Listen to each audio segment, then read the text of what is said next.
اللهم صل على محمد وآل محمد. اعوذ باللہ من الشیطان الرجیم بسم اللہ الرحمن الرحیم رب اشرح لی صدری ویسر لی امری واحلل عقدۃ من لسانی یفقهوا قولی اللہم صل علی محمد وآل محمد وعجل فرجہم۔ آج کے اس پہلے درس میں ہم علم صرف کے حوالے سے گفتگو کریں گے۔ عربی زبان کو سیکھنے میں جو علوم معاون ہیں ان میں علم صرف بہت ہی زیادہ اہمیت کا حامل ہے۔ علم صرف کو انگلش میں مارفولوجی کہا جاتا ہے۔ علم صرف کی جو بنیادی ابحاث ہیں ان میں ہم داخل ہونے سے پہلے چند چیزوں کو بیان کرنا ضروری سمجھتے ہیں، جو کہ آپ کوئی بھی علم پڑھنا چاہیں، کسی بھی علم کو سیکھنا چاہیں تو ان چیزوں سے آپ کا مطلع ہونا ضروری شمار ہوتا ہے۔ سب سے پہلی چیز علم صرف کی تعریف، دوسری چیز علم صرف کا موضوع، تیسری چیز علم صرف کا فائدہ، چوتھی چیز علم صرف کے بانی کا نام۔ جہاں تک پہلی چیز ہے تو ہم علم صرف کی تعریف کچھ اس طرح سے بیان کرتے ہیں کہ صرف کی ایک ہے تعریف، ایک اس کا معنی ہے ڈکشنری میں، کیونکہ لفظ صرف عربی زبان کا لفظ ہے تو عربی زبان کی ڈکشنری میں ایک معنی ہے، اور ایک معنی ہے صرف کا جو ہم علم پڑھ رہے ہیں، علم صرف جو ہم پڑھ رہے ہیں اس کے ماہرین کی نظر میں۔ تو جو صرف کا لغوی معنی ہے، جو ڈکشنری میں معنی ہے، وہ ہے تبدیل کرنا یا پھیرنا۔ صرف کا ڈکشنری میں کیا معنی ہے؟ تبدیل کرنا یا پھیرنا۔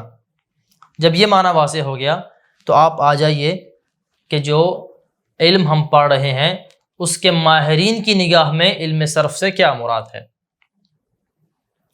ماہرین کی نگاہ میں، علم صرف کے ماہرین کی نگاہ میں علم صرف سے مراد وہ علم ہے کہ جو ایک لفظ کو مختلف لفظوں میں تبدیل کرنا سکھاتا ہے، یعنی ہمیں سکھاتا ہے کہ آپ نے ایک لفظ کو کیسے مختلف لفظوں میں تبدیل کرنا ہے۔ مثال کے طور پہ ہمارے پاس ایک لفظ ہے علم، یا علم ہم استعمال کرتے ہیں، اس لفظ علم سے ہم مختلف لفظ بناتے ہیں۔ مثال کے طور پہ ہم بناتے ہیں عالم، معلوم، علامہ۔ یہ مختلف لفظ جو ہم بناتے ہیں، ان مختلف لفظوں کو آپ نے کیسے بنانا ہے، جو علم ہمیں یہ سکھاتا ہے اسے علم صرف کہا جاتا ہے۔ تو علم صرف کو علم صرف کیوں کہتے ہیں؟ چونکہ صرف کا ڈکشنری میں معنی کیا ہے؟ تبدیل کرنا، اور یہ علم چونکہ ہمیں سکھاتا ہے کہ آپ نے ایک لفظ کو کیسے مختلف لفظوں میں تبدیل کرنا ہے، اس لیے اس علم کو آپ علم صرف کہتے ہیں۔ دوسری چیز جسے جاننا ضروری ہے وہ ہے علم کا موضوع، یعنی علم کس چیز کے بارے میں ڈسکشن کرتا ہے۔ تو یہاں پہ جو علم صرف ہے اس کا موضوع کیا ہے؟ علم صرف لفظ کی بناوٹ اور اس سے مختلف شکلیں بنانے کے بارے میں بحث کرتا ہے۔ دیکھیں، ہمارے پاس عربی سیکھنے میں جو علوم معاون ثابت ہوتے ہیں ان میں ہمارے پاس ایک ہے علم نحو، ایک ہے علم صرف۔ علم نحو کا کام کیا ہوتا ہے؟ علم نحو ہمیں یہ بتاتا ہے کہ آپ نے کسی بھی لفظ کے آخر میں کب زبر دینی ہے، کب زیر دینی ہے، کب پیش دینی ہے۔ مثال کے طور پہ جب ہم پڑھتے ہیں الحمدللہ رب العالمین، یہاں پہ الحمد اس دال پہ آپ نے پیش کیوں دی؟ ہمیں علم نحو بتائے گا۔ للہ یہاں پہ ہاں پہ آپ نے زیر کیوں دی؟ ہمیں علم نحو بتائے گا۔ ربی یہاں پہ با کے نیچے آپ نے زیر کیوں دی؟ یہ ہمیں علم نحو سکھائے گا۔ تو کلمے کے آخر پہ، لفظ کے آخر پہ حرکت کون سی دینی ہے، زیر کب دینی ہے، زبر کب دینی ہے، پیش کب دینی ہے، جو علم ہمیں یہ سکھاتا ہے وہ علم نحو کہلاتا ہے۔ اور جو علم ہمیں یہ بتاتا ہے کہ آپ نے لفظ کو کیسے بنانا ہے، لفظ کی بناوٹ کیسے ہونی چاہیے، اور اس لفظ سے کیسے مختلف لفظ آپ آگے بنا سکتے ہیں، وہ علم کیا ہوتا ہے؟ علم صرف کہلاتا ہے۔ مثال کے طور پہ ہمارے پاس ایک لفظ ہے علم، علم سے آپ نے عالم کیسے بنانا ہے، معلوم لفظ کیسے بنانا ہے، لفظ علامہ کیسے بنانا ہے. تو یہ مختلف لفظوں کی جو بناوٹ ہے جو ہمیں بتاتا ہے وہ علم صرف کہلاتا ہے. تیسری چیز آ جائیے علم صرف کا فائدہ. علم صرف کا فائدہ کیا ہے؟ اس کا فائدہ یہ ہے کہ یہ عربی زبان میں لفظی غلطی سے بچاتا ہے، اس کا پہلا فائدہ. دوسرا فائدہ کیا ہے؟ علم صرف قرآن و حدیث کو سمجھنے میں معاون ثابت ہوتا ہے.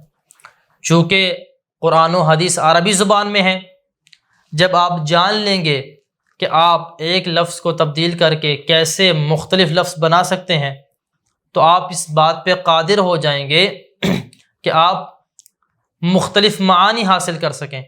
جب آپ مختلف معانی حاصل کرنے پہ قدرت حاصل کر لیں گے تو آپ کے لیے قرآن و حدیث کو سمجھنا آسان ہو جائے گا. تو پس علم صرف کا بیسک فائدہ کیا ہے؟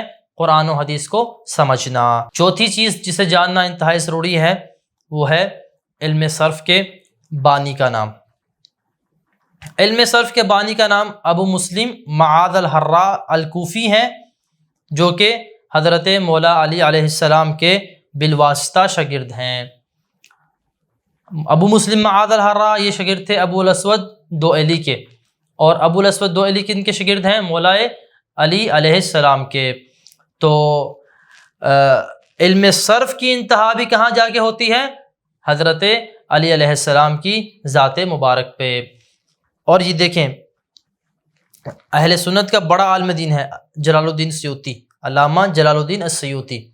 اس نے لکھا ہے اپنی کتاب میں، اس نے لکھا ہے کہ ابو مسلم معاذ الحراء جو ہے یہ شیعہ تھے اور امام صادق علیہ السلام کے اصحاب میں سے تھے. تو پس علم صرف بھی جو ہے مولا کی ذات کا مقروض ہے کہ جس کو مولا نے پروان چڑھایا.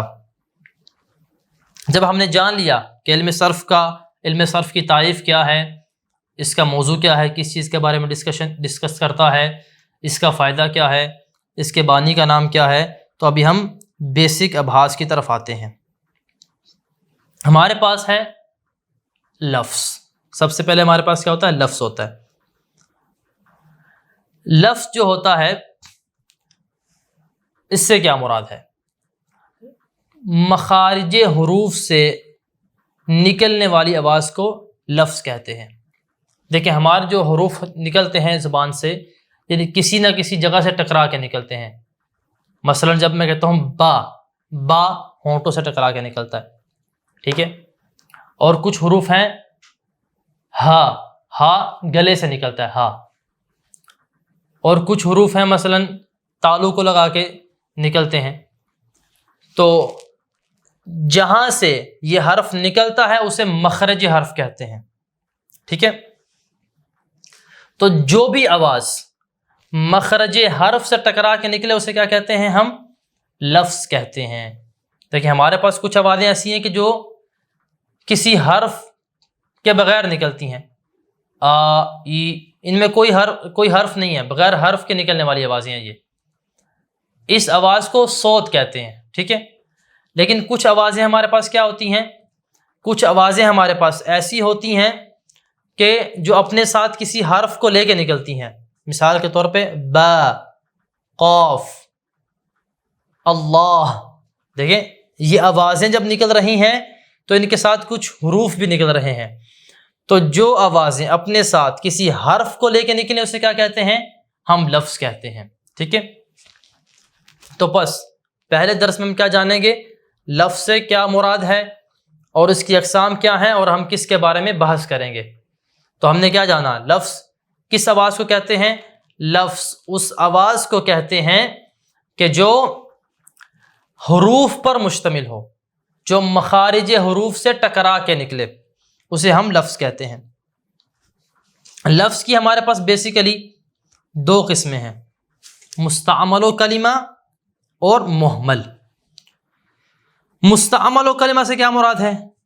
ایسا لفظ کہ جو با معنی ہو اسے کلمہ کہتے ہیں اور مستعمل کہتے ہیں. جیسے ہمارے پاس ہے رجلن. رجلن کا معنی ہے مرد، اس کا معنی ہے، یہ با معنی ہے تو اسے ہم کلمہ کہیں گے۔ نصارا، اس ایک مرد نے مدد کی، یہ بامعنی لفظ ہے تو اسے ہم کیا کہیں گے؟ کلمہ کہیں گے۔ اسی طرح سے جو دوسری قسم ہے لفظ کی وہ کیا ہے؟ محمل۔ محمل کسے کہتے ہیں؟ ایسا لفظ کہ جو بے معنی ہو، جس کا کوئی معنی نہ ہو، اسے ہم کیا کہتے ہیں؟ محمل کہتے ہیں۔ جیسے قلم کی جگہ ملم پڑھنا یا روٹی کی جگہ بوٹی پڑھنا۔ تو جب ہم نے جان لیا کہ لفظ کی دو قسمیں ہیں، مستعمل و کلمہ، اور دوسری قسم کیا ہے؟ محمل، تو ہم یہ بیان کرنا ضروری سمجھتے ہیں کہ علم صرف میں ہم محمل یعنی جو بے معنی لفظ ہے اس کے بارے میں بحث نہیں کریں گے، بلکہ ہم کس کے بارے میں بحث کریں گے؟ جو با معنی لفظ ہے جسے ہم مستعمل کہتے ہیں، علم صرف اس کے بارے میں گفتگو کرے گا۔ تو لفظ کی کتنی قسمیں ہوگی؟ دو، مستعمل اور محمل۔ محمل کے بارے میں گفتگو نہیں کریں گے بلکہ مستعمل اور کلمہ کے بارے میں گفتگو کریں گے۔ تو مستعمل و کلمہ جو ہے اس کی پھر آگے تین قسمیں ہیں، اسم، فعل اور حرف۔ ہم ہر قسم کو جدا جدا کر کے تفصیل سے بیان کرتے ہیں۔ پہلی قسم جو ہے اسم، اسم سے کیا مراد ہے؟ ایسا کلمہ کہ جو اپنا معنی رکھتا ہو اور اس کے معنی میں کوئی زمانہ نہ پایا جائے۔ جیسے ہمارے پاس ہے کلمہ محمد۔ محمد ایک شخص کا نام ہے اور یہ اپنا معنی رکھتا ہے۔ جب ہم لفظ محمد کہتے ہیں تو ہمارا ذہن اس بندے کی طرف چلا جاتا ہے، تو اپنا معنی رکھتا ہے لیکن اس کے معنی میں کوئی زمانہ نہیں پایا جا رہا۔ ٹھیک ہے؟ اور مثال آپ کو دے دیتے ہیں، عالم۔ عالم کا معنی کیا ہے؟ جاننے والا۔ لفظ عالم کا معنی ہے لیکن اس میں کوئی زمانہ نہیں پایا جا رہا۔ دوسری قسم ہے ہمارے پاس کلمہ کی فعل۔ فعل کی مثال ہے ہمارے پاس اکلا۔ کیا مثال ہے ہمارے پاس فعل کی؟ اکلا۔ اکلا کا معنی ہے اس ایک مرد نے کھایا۔ ٹھیک ہے، یہ مثال ہے۔ اور فعل سے مراد کیا ہے؟ کہتے ہیں فعل سے مراد ایسا کلمہ ہے جو اپنا معنی رکھتا ہو اور اس کے معنی میں زمانہ پایا جائے۔ جیسے آپ کہتے ہیں نصارا، اس ایک مرد نے گزرے ہوئے زمانے میں مدد کی۔ ابھی اس کا معنی ہے، ہمیں معنی سمجھ میں آ رہا ہے اور اس کے معنی میں زمانہ پایا جا رہا ہے۔ کیا کہہ رہا ہے؟ نصارا، اس ایک مرد نے گزرے ہوئے زمانے میں مدد کی، تو اس کا معنی کے ساتھ زمانہ ملا ہوا ہے۔ اکلا، اس ایک مرد نے گزرے ہوئے زمانے میں کھایا۔ ٹھیک ہے، اس کا معنی ہمیں سمجھ میں آ رہا ہے، ٹھیک ہے، لیکن اس کے معنی میں زمانہ بھی پایا جا رہا ہے۔ تو فعل کیا ہوتا ہے کہ جس کا معنی سمجھ میں آتا ہے اور اس کے معنی میں زمانہ پایا جاتا ہے۔ تیسری قسم کیا ہے کلمہ کی؟ حرف ہے، کہ جو اپنا معنی بیان کرنے میں دوسرے کی حاجت رکھتا ہے۔ اس کی مثال ہے ہمارے پاس من۔ من کا معنی کیا ہے؟ سے۔ لفظ سے خود اپنے معنی کو بیان نہیں کرے گا، اپنے معنی کو بیان کرنے کے لیے کسی اور کلمے کا محتاج ہوگا۔ مثال کے طور پہ میں کہتا ہوں میں چلا گھر سے دکان تک۔ جب گھر کو ساتھ لگایا اور دکان کو ساتھ لگایا تب مجھے سے کا معنی سمجھ میں آیا، گھر سے چلا دکان تک۔ ٹھیک ہے، اسی طرح سے ہم عربی میں کہتے ہیں سرت من النجف الی کربلا، میں چلا نجف سے کربلا کی طرف۔ تو یہاں پہ بھی کیا ہے؟ من کا معنی سمجھ میں نہیں آیا، مگر کب سمجھ میں آیا؟ جب ہم نے ساتھ میں لفظ نجف کو لگایا، ساتھ میں ہم نے کربلا کو لگایا، تو تب اس کا معنی ہمیں سمجھ میں آیا۔ ٹھیک ہے، من کا معنی کب سمجھ میں آیا؟ جب ہم نے ساتھ لفظ نجف کو لگایا، میں چلا نجف سے۔ تو بس جو کلمہ اور مستعمل ہے ان کی تین قسمیں ہیں، اسم، فعل اور حرف۔ آگے جو اسم ہے اس کی دو قسمیں ہیں، اسم مصدر اور اسم غیر مصدر۔ اسم مصدر وہ ہوتا ہے ایسا اسم کہ جس کا اردو میں ترجمہ کرتے ہوئے آخر میں لفظ نا آتا ہے۔ جیسے علم، جاننا، آخر میں لفظ نا آ رہا ہے تو کیا ہوا؟ یہ مصدر ہے۔ نصر، مدد کرنا، آخر میں لفظ نا آ رہا ہے تو یہ مصدر ہے۔ ضرب، مارنا، آخر میں لفظ نا آ رہا ہے تو یہ کیا ہے؟ یہ مصدر ہے۔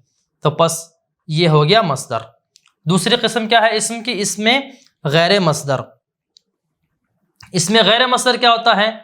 ایسا اسم کہ جس کا ترجمہ کرتے ہوئے آخر میں لفظ نا نہیں آتا، جیسے جبل، اس کا معنی ہوتا ہے پہاڑ، پہاڑ کا ترجمہ کرتے ہوئے آخر میں نا نہیں آ رہا تو اسے ہم اس میں غیر مصدر کہیں گے۔ تو آج کے درس کا خلاصہ کیا ہوا؟ ہمارے پاس جو آواز کسی حرف کو لیے بغیر نکلتی ہے اسے عربی زبان میں صوت کہتے ہیں، اور جو آواز حرف کو لے کے نکلے، مخارج حروف سے نکلے، اسے ہم کیا کہتے ہیں؟ لفظ کہتے ہیں۔ اور لفظ کی ہمارے پاس کتنی قسمیں ہیں؟ 2 قسمیں ہیں، محمل اور مستعمل و کلمہ۔ آگے پھر مستعمل و کلمہ کی 3 قسمیں ہیں، اسم، فعل اور حرف۔ پھر آگے اسم کی کتنی قسمیں ہیں؟ 2 قسمیں ہیں، مصدر اور غیر مصدر۔ اور علم صرف کس کے بارے میں گفتگو کرتا ہے؟ علم صرف مستعمل اور کلمہ کے بارے میں گفتگو کرتا ہے، علم صرف محمل کے بارے میں گفتگو نہیں کرتا، چونکہ علم صرف ہمیں یہ سکھاتا ہے کہ آپ نے مختلف معانی کیسے حاصل کرنے ہیں، ایک لفظ کو مختلف لفظوں میں تبدیل کر کے مختلف معانی کیسے حاصل کرنے ہیں، اور محمل کا کوئی معنی ہی نہیں ہوتا، تو لہٰذا علم صرف محمل کے بارے میں گفتگو نہیں کرتا بلکہ مستعمل اور کلمہ کے بارے میں گفتگو کرتا ہے۔ ابھی آ جائیے پہلے درس کی تمرین کی طرف۔ سوال نمبر 1، لفظ کی کتنی اقسام ہیں؟